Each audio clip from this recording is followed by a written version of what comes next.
Priority একটা চমৎকার জিনিস। ব্যস্ততা কিংবা সমস্যা সবার জীবনেই আছে কম বেশি, তবে সত্যি বলতে এটা হচ্ছে সেকেন্ড সাবজেক্ট। ফার্স্ট সাবজেক্ট হচ্ছে কার কাছে আপনার গুরুত্ব কতটুকু সেটা। কেউ ওপর থেকে আপনার মেসেজ থেকে সরিয়ে রাখবে, কেউ আবার যথাসম্ভব দ্রুত রিপ্লাই করার জন্য, কনভারসেশন লম্বা করার জন্য চেষ্টা করবে।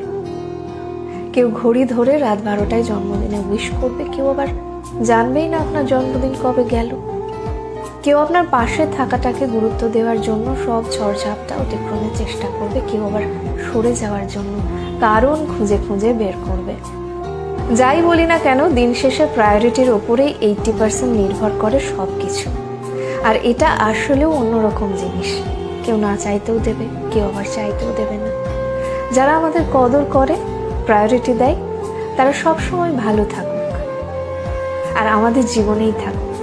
যারা অবহেলা করে তারাও থাকুক তাদের মতন করে ভালো, আপত্তি কিংবা অভিযোগ নেই।